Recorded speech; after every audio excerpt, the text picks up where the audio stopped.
Welcome to another edition of This Old Crackhouse. I'm your host, Angry Cops, AC for short, and I'm bending over right now because that's exactly what my old contractor did to me when he took out two walls and tried to put up some bullshit supports on the first and second floor. Oh, that bent me right over, just like this. And we're gonna go over that today. Join me, won't you? I know, it's been a while. Like 3-4 months since the last time I gave you an update and Angry Pops was there. Apparently my father's a huge hit. You all realize where I get my sarcastic, dickish ways. Our banter apparently is hysterical. These are your words, not mine. But since it's been a while, I'm going to refresh your memory on... What am I going to refresh your memory on? How shitty this fucking place is? How much money it's costing me? What am I replacing? What am I refreshing them on? Come on, dick. You're going to refresh them on how shitty this fucking support is. That's what you're going to do. All right. So let me refresh your memory on a large issue with the supports that got put in after taking out a wall. Having talked to my previous contractor, he informed me that a 4-inch beam, I-beam, was going to be enough for a 14-foot section of wall that we had removed, and we're going to put this in order to open up the kitchen. Here I am standing in the kitchen. Over here is going to be the dining room. Put up this weird bracket up here, and then kind of secured a 2x4 to the chimney while putting a temporary basement support beam in, maxing it out to the tallest length it could possibly go, here and up here. Now, it wasn't ready for the weight, so I don't know if you can tell, but that screwed part right up here is bent because, well, there's too much fucking weight on there. And to top that off, it wasn't tall enough. So he put a cut-off piece of 2x4 on the bottom, once again without securing it. Oh, how is this secured? Just wait. It's not screwed down to anything. And it isn't up here either. Look at that. It's just gonna sit on. Oh, I've got some copper little fucking... What do we use there? You just fucking use that to hold up pipes? Like, just to suspend pipes and shit? That's holding it to the fucking wall? Then like 3 screws are holding it to the chimney? Not exactly the best work. And then, a little bit more of the same over here. The top's not secured to anything. It's just kind of sitting on top of the stanchion. At least it's centered. And just screwed into the wall and not put down into the ground. Another piece of 2x4 cut off. And this is not sitting on the main support beam for the home. So the main support beam runs right alongside of the chimney from one end of the house to the other. And what you want is you want your supports going directly from the load all the way down onto that beam, which is supporting the house. That way you don't have to worry about your floor caving in. Unfortunately, my ex-contractor put these down on the ground off center of the main support beam. So it's actually running here. It's on this side instead of directly underneath this post. Well, what happened after that, AC? Let me tell you. The old man showed up, talked to my ex-contractor, and we had an engineer draw up some actual plans for the property, what needed to go in for the supports to be a proper support. By the way, this red one wasn't here. This is what you actually use if you're going to box it in. We had to go out and grab it because we noticed that the supports up here were bending from all the stress. So, oh, and wouldn't you know, once the engineer came here, she said, hey, listen, that beam isn't rated for that amount of weight. It's not, if you put this beam right here, yes, but I don't want to do that. I want to have the whole thing open. I got rid of my old contractor. That's right, I fired him. He's done. He's not coming back. This was egregious. He tried to tell me that it was okay. It's like, oh, that's fine. So long story short, the supports that my ex-contractor put in are not up to snuff. They were put in incorrectly. Everybody that's been a general contractor that I've talked to that are friends of mine were like, what the fuck was he thinking? What were the dudes that were putting it in thinking? Anyway, he's gone. I've got drawings for the house for the supports that are supposed to go in. I'm gonna talk through them with you, and I'm gonna show you that one of them is done. So, a lot of long-windedness. Let's go look at how it's supposed to be, and then I'll talk to you more about the first floor. Starting with the second floor, going down to the first, and then the basement of what's supposed to happen. So now let's look at what it's supposed to be compared to the I-beams. We've got 3, what are these, 2x6s? I think they're 2x6s if I'm not mistaken. 3 of them, all right, all glued and connected to one another, going into the wall, the support going all the way down here to the floor, and then I don't know if you can see down there, we'll probably look down there, get over here a little bit.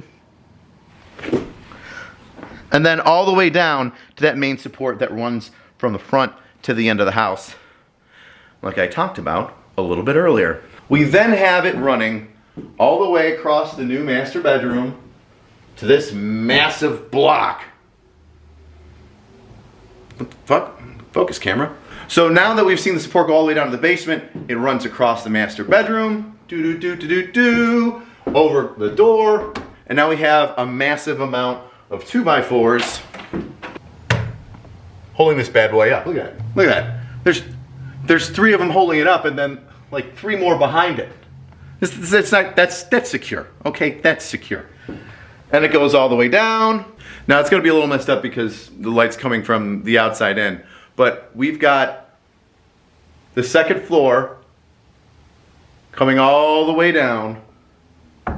We got, you know, the 3 2x4s that are put together just like the first floor, coming all the way down to the base of the first floor, going right into that support that runs from the front to the back of the house. I know I've said it like 8 times already, front to the back of the house, but it's kind of important if you don't want one story falling in on another story.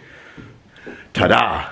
Once again, we're gonna have to build a temporary wall to hold up the second floor, remove the I-beam and the supports, and then, similar to the second floor, but a lot more beefy, is we're putting 2 of those, it looks like these are, I wish I had my tape measure so it wouldn't look like such a bumbling idiot, and I could actually tell you the size of these things instead of just making estimations. Although I'm pretty sure my estimation is correct. And I don't have a measuring tape, so, you know, up my butthole. And it's probably good if I would record it on my face so people could actually see me instead of talking to, you know, my double, triple chins. Instead of taking 3 of them and putting them together, we need a little bit more rigidity because it's going over a longer gap, I guess, is what you would say. So we're taking 2, I believe these are 2x8s or 2x6s.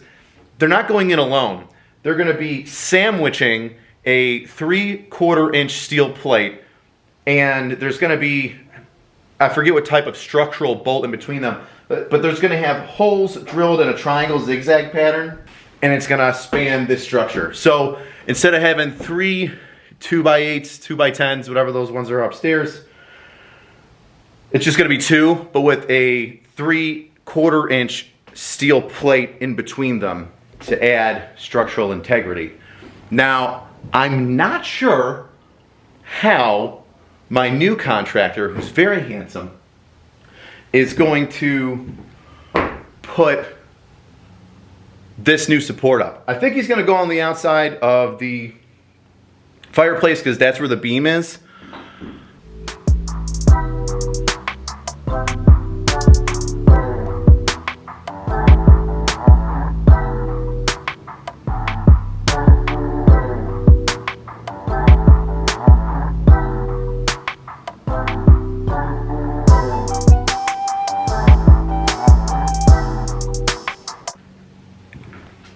And I'm not sure if he's going to go inside the wall here or if he's going to stay on the outside and we're just going to, you know, box that in, which is fine.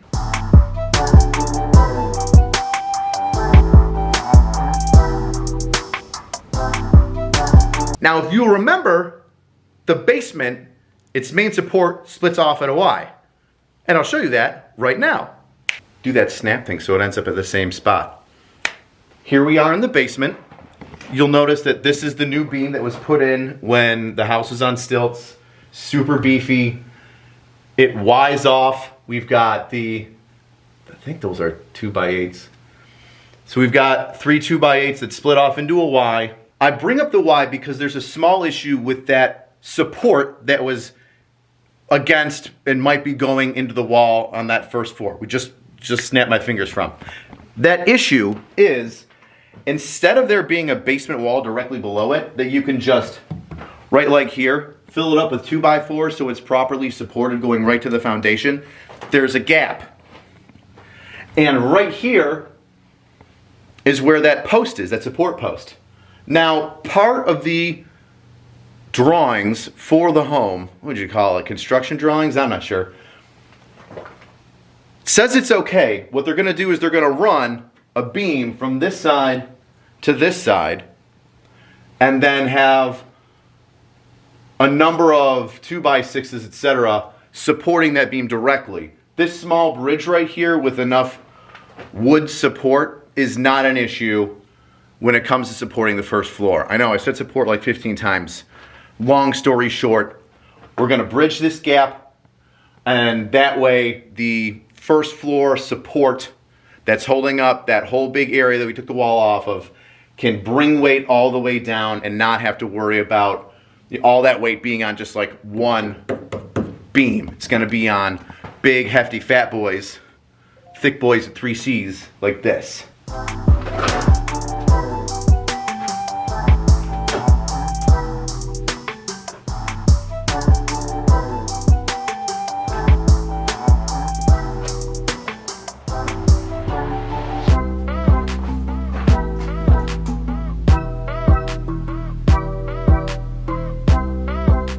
It has been a while, and I believe the light bulb has died, so I'm going to have to move him from his original place. But it's about time we talk to Basement Jesus. I have to use my cell phone light, Basement Jesus, because the basement light died. Oh, like my hopes and dreams. Dear Basement Jesus. Judas! I have a Judas! I had a Judas. Well, you had a Judas too. Past tense. Because once he went against you, he offed himself. Well, I had to off my guy, not literally, figuratively, because my contractor decided he was going to charge me for something that wasn't legit, that I would then have to spend more money on to remove, and now I've got 2 massive 4-inch or 6-inch I-beams that I don't know what to do with. So I had a Judas in my company, and just like you, he screwed me over. Oh, he bent me over. But luckily, Basement Jesus, I had 12 other disciples.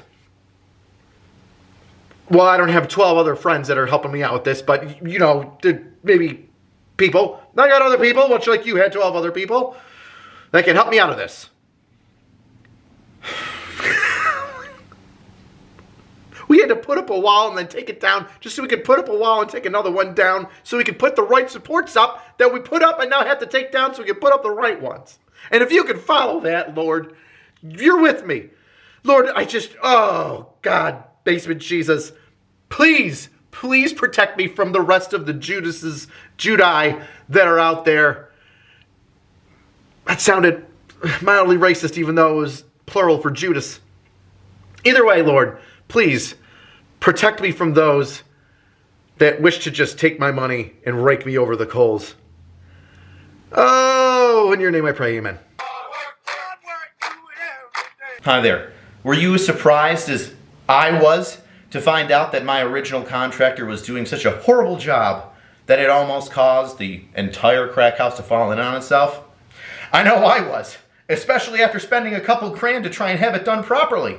Well, I'm just never going to get that shit back. Either way, not a great financial investment for going for the cheap guy instead of the guy that's a little bit more expensive but does it super right and won't just, let the building fall in on itself. But either way, if you would like to support my horrible decisions in contractors and Maybe you just get off on watching me go through some horrible pain that you might have gone through in a lesser amount or maybe even more on one of your own DIY fixer-upper shenanigan homes that you've worked on. Feel free to purchase a This Old Crackhouse t-shirt. I think it's pretty cool. I also got a Basement Jesus tee if you're into that. Basement Jesus, please bless this house. On that note, see you next time, weirdos.